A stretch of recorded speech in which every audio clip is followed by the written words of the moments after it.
Hi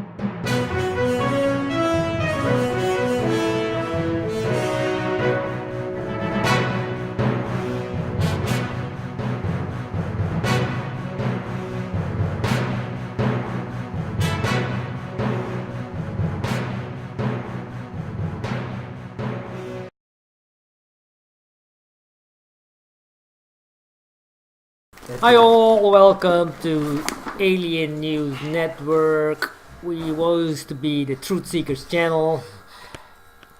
I think I'm gonna post this on both Truth Seekers and Alien News Network. It's about Captain Marvel attacks white men. Boycott Captain Marvel. So I'm going to kind of start from the beginning here in this video and give you sort of the basics of what's happened here. What's Okay, so happened let's here? talk about what happened here. What happened here? Before I get started, I do want to take a moment To make it's a white man. You see, he's making commercials. Buy it, okay. It's like after the whole Me Too and then the Gillette commercial and all this shit that Kavanaugh and now this shit, it's like, you know what? Fuck you guys. Like, fuck you guys. Like, I'm sorry, but I don't care. I don't give a shit anymore. What happened? You keep on, it's like before you cried wolf, and you keep on crying wolf, and now I'm like, well, fuck. I'm like, oh, so you're gonna like social justice warriors and all this. Brie Larson is ruining Marvel. And make racially divisive statements and try to blame shit on white males, patriarchy, and all this bullshit. I'm sorry, I'm just tired of hearing it now. And what's happening now is you're seeing a real bullshit. And sometimes it's not happening in the right way, but I think mostly the guys are just tired. They're just tired of this. They're like, at first, I think it did affect. He's only complaining like an old woman. I don't want to hear him talk. And so, what should I end the female-led Ghostbusters reboot?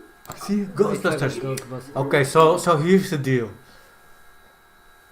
We get Captain Marvel. It's the most powerful hero of all.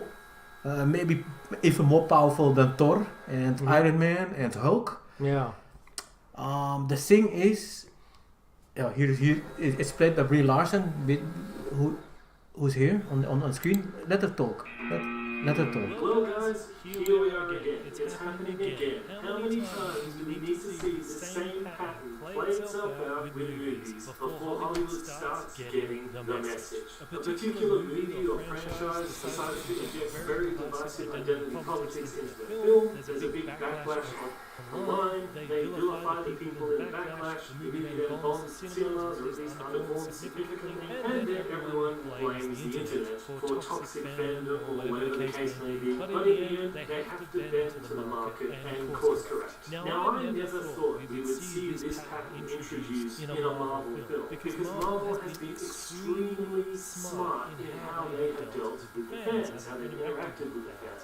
They've shown respect to the fans, and the fans in return have rewarded them. They've been very loyal, and they've given them some of the hugest smash hits ever in cinematic history. So that's why when the early rumblings Captain Marvel. She looks good. Captain Marvel was going around, I didn't pay them much attention, because I thought, nah, I want to see that movie. It's Marvel, but they don't make these kinds of mistakes. And having looked into it, I still don't think they have made this mistake. I think the reason there's this shenanigans going on around Captain Marvel. The hell is with this cat?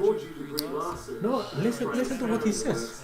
Okay. Universally sabotaging itself rather than Marvel miscalculating. I think if Brie Larson could have just kept their mouth shut, or maybe taken some cues from people who understand the fandom and how the online world works a bit better. You know, there's people in Marvel who understand it very well. They've shown that they understand it. If you take cues from them, I think a lot of this could have been avoided. But before I go any further, in case you don't know what I'm talking about, interest for Captain Marvel based on Rotten Tomatoes at this moment is tanking. Go back to the clip.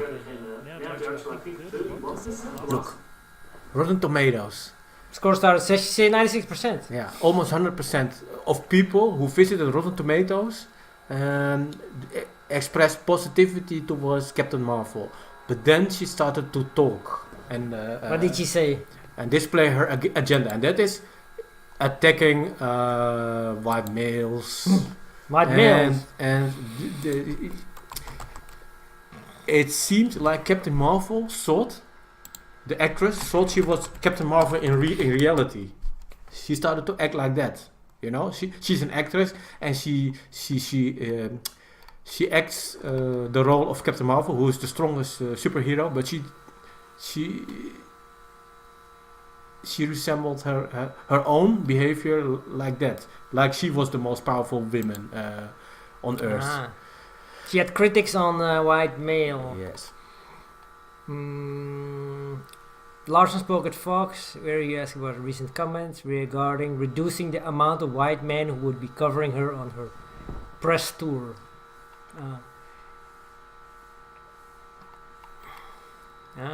Maybe she didn't say it. What I'm looking for is to bring more seats to the tables.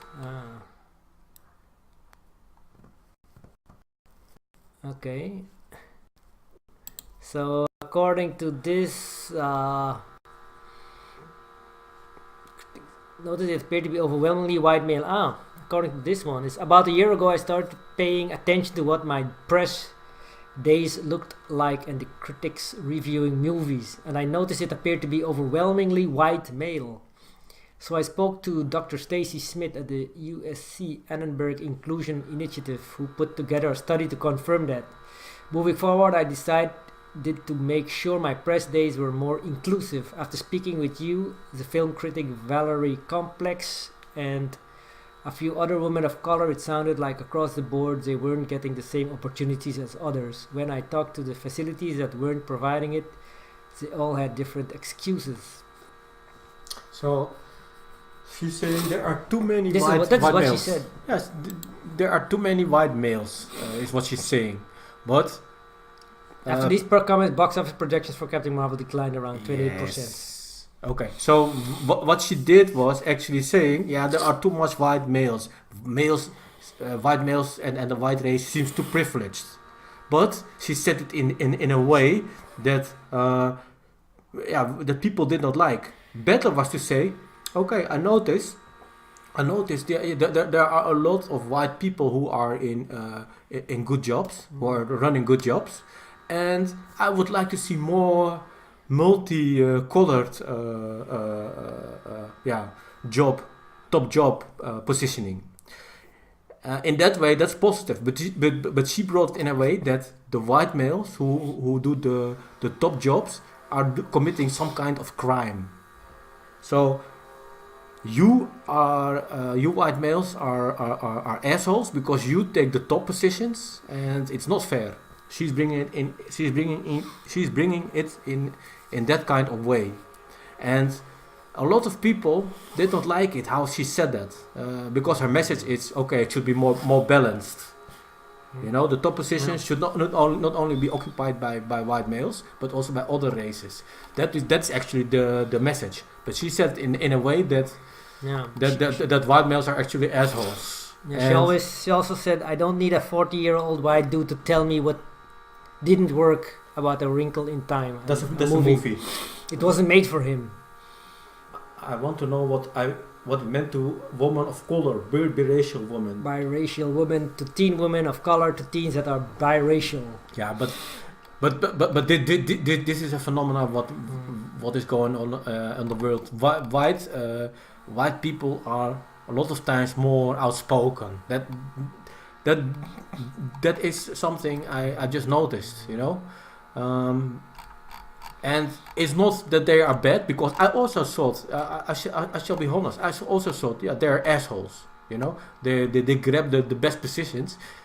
It's that I myself should also stand up and take more opportunities and also go for these best positions. That is the message, and that is what I should do, and not hate. Not hate. So move myself forward instead of downplaying others, and that is what she seemed to do. She downplayed the white race, and that is especially very dangerous, because that's where the money is and probably her biggest audience.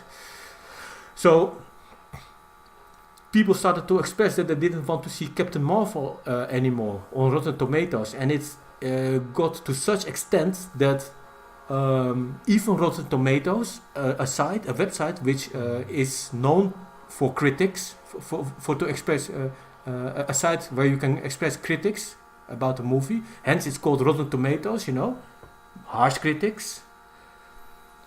Rotten Tomatoes removed the critics part in general. Just a few days before Captain Marvel is released into the cinemas. So that is a real strange mechanism. Why would a website, Rotten Tomatoes, you know, where it is common that people have harsh critics, remove one of their most known parts of their own website, of their own system, a few days before Captain Marvel is released, and at the point that Captain Marvel is at 27%. Why would they do that? And it was decreasing, because you can see here, if you go back, you see there 36, you see 40, you see 70. Yeah. It went way from 96 to 28. Yeah. And at 26, Rotten Tomatoes all of a sudden stopped displaying this. What is the message then? And what is the mechanics then? The message is Disney is very powerful. Or they own Rotten Tomato, or they use their money or power to shut down Rotten Tomatoes. To protect their movie and themselves. And to generate money. Money, yeah. So that is the mechanism. So even a website which is called Rotten Tomatoes is not even neutral. Not even neutral. And not even... It's not even Rotten Tomatoes anymore. It's just... Because Disney has probably called them and said, yo, dude, what you are doing here is damaging us. And if you don't stop this, we're going to sue you so hard for every money we lost. Oh, yes, we will stop it. Yeah. So a website which is called Rotten Tomatoes, can you imagine it? Take it off, yeah. Takes the rotten part away. The most rotten movie they took out. I won't say it's a rotten movie. But it's not rotten, but because the hype is so negative. Yeah. And on top they say no, the negative comments are made by trolls and by Russian bots. You know, the Russians don't have anything else to do in the spare time. You know, than to give negative critics on Captain Marvel. To Captain Marvel, but it was Russian bots. That's what they. Rotten Tomatoes is an American review aggregation website for film and television. The company was launched in August 1998 by 3 undergraduate students. It derives from the practice of audience throwing Rotten Tomatoes when disapproving of a poor stage performance. And okay, so Captain Marvel has a lot of Rotten Tomatoes over there, and then all of a sudden it's get taken off. Why? Disney, can you explain? Disney doesn't. Rotten Tomatoes, can you explain? Why? Exposed. I think they are exposed now, and the question. Rotten Tomato is like not anymore. Rotten Tomato is not powerful enough to stop Disney's demands. It says here on the first, it's home of a tomato meter, the most trusted measurement of quality for movies. It is removed especially to protect Disney's Captain Marvel. So they are saying they're the most trusted review of movies. So that is a lie. It's not. Movies and TV are certified fresh with steady tomato meter. It is mind-blowing, seriously. Yeah. And now they are exposed, and the question is, for how long have they done this? So Rotten Tomato is a Rotten Tomato themselves. Now they are not trusted anymore. Now is it just tomatoes? Yeah, we don't trust the Rotten Tomatoes measurement of quality. No, but I think Rotten Tomatoes is not our target. The target is Disney. Disney is behind all of this. Rotten Tomatoes is just a little player, you know, a puppet. Who was in the way of Disney. Disney is his gigantic personality, and Rotten Tomatoes is just an infant. You know? Okay, we can go behind the mechanism, see what's going on at Disney, how the mechanism work for Disney and the big organization, who's behind these things, and what really got exposed. Thank you for watching, and we'll see you in the next episode, the next Rotten Tomatoes and Disney analysis. And thank you for watching, and see you at the next time.